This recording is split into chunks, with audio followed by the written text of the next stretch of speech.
What's up, what's up, what's up? How are you guys doing? Okay, what's up, what's up, what's up? What did Matthew McConaughey say in Dazed and Confused? Oh shoot, what was that? I'll remember it in just a second. It's one of my favorite movies of life. It is 7:38. My husband will be here in about half an hour or an hour. He had late meetings tonight. And so I thought, I know it's like totally angled and weird, but if I put it up, then you can't see me at all. So I was like, I need to take down the Christmas tree, okay? My little Charlie Brown Christmas tree.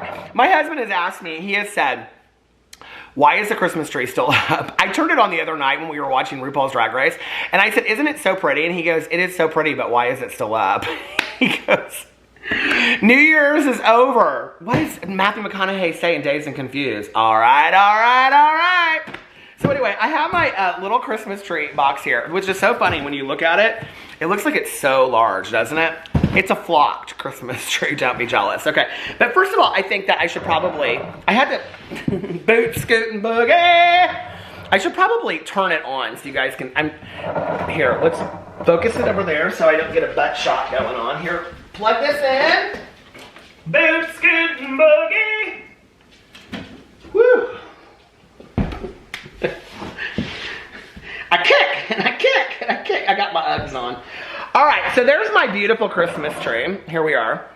Hi. So corny. Woo. Do you talk to yourself when you do chores around the house? Oh my God. Well, I have to. I can't. I almost spilled that. I can't stand up to do this. Okay. I just pushed the box. This is the silliest video in the world. Oh, I forgot I had this little Christmas tree over here too, so we'll take her down. Her name was Darcy. I like to name all of my things. No, I don't know. I just named her Darcy right now. I think she was in the box. Tucker, you want to come over here and be on camera, buddy? He said, no, he's underneath the chair. So anyway, yeah, can I just tell you how much I love these Uggs? Oh my God, they're so comfy, cozy. So anyway, okay. Woo! We're gonna take down the Christmas tree. Are you ready?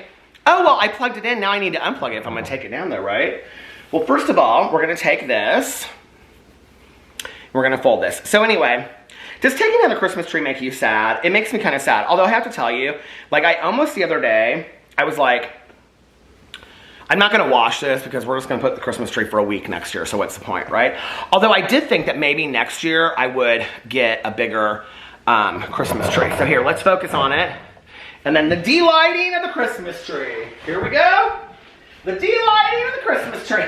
Woo, she's done. Aww. So anyway, okay. I thought maybe next year I would get, oh my God, I'm so hot. I've been running around this house and making videos and all kinds of stuff. I thought maybe next year I would get a different Christmas tree, like a bigger one. But I have to tell you what's so funny about this, okay? Is that I wanted this tree so bad. If you watch my vlog for a while, you know this. I wanted this tree so bad because it's flocked and I think it's just little. It's perfect. It's like 2 feet. What is it? 4 feet. It's 4 feet. It says right here. So it was the last one they had at Meijer. And it didn't have any like ornaments or anything on it. And the box was sitting underneath it. And Tanya goes, we were there one night, like 1 o'clock in the morning. This was like 2 years ago or something. And Tanya said, just take it. And I go, okay, you want to come over here and be on camera? Tucker said, who are you talking to? I don't see the people. There are the people. Do you see them over there? He said, no. Give me a kiss. He said, but I'm taking down the Christmas tree. And look, I have to show you what is so funny. It says on here, display. Do you see? Where's Boo Radley? I hear him. Oh, you're wanting all... He's... Oh, I can't... I started moving the light and then Tucker was like, he was like over and he was like smelling what was going on. Okay, so we're gonna take all of this down. Yeah, it kind of makes me sad to take down the Christmas tree, but I have to say the other day I was thinking to myself, we are so organized over here that the ornaments that Alex and I bought together a couple years ago, we keep an Aldo. Is that what the box is? Shoes, you know. But anyway, I think it was last year maybe or the year before, I don't know, but I didn't even put up a Christmas tree, you guys. And it got down to the wire, and it was like 2 days before Christmas, which this year I didn't put it up till super late either. And I was really, really sad. I was like, I can't believe I didn't put up a Christmas tree. All these emotions around Christmas. Why? Why do we do that to ourselves? Why do we allow ourselves to get so like emotionally attached to a holiday, you know? When we're kids, we're so super excited about it. And then as we get older as adults, there's just like all this kind of like just sadness related to it. You know, anyway. So I try to go into it with a lot of fun and excitement. But a couple years ago, I was like, oh, I didn't put up a Christmas tree and whatever. So my husband woke up like an hour earlier than me on Christmas. This was like last year or the year before. And he put the whole Christmas tree up with the ornaments and everything. And then we were done. You know what he said? He goes, now you can take it down. But wasn't that so sweet? I woke up and like, it was so nice, you know? But anyway, it always kind of makes, I'm putting this tree in here first. It always kind of makes me a little sad to take down the Christmas tree every year because I'm like, oh, Christmas is over and whatever. And we haven't really had any snow yet this year. My boot is like, I just moved the entire thing with my my boot without even knowing it. So I guess my boot is acting as an editor. Look at some of these ornaments. So we got these birds. We got these like at Walmart and Target and stuff. Aren't they so pretty?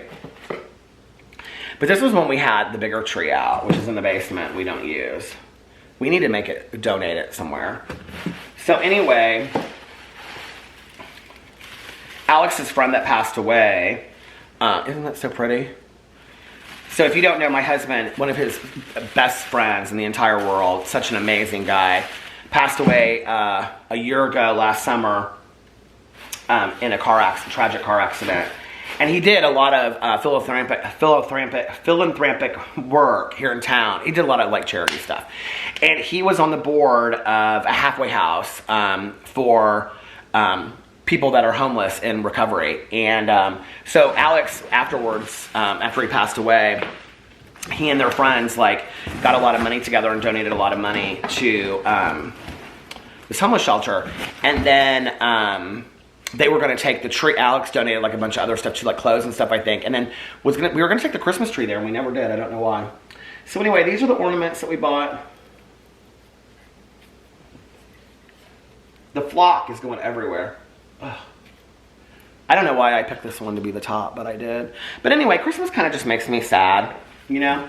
When it's not Christmas, I think, at the time, but sometimes it does.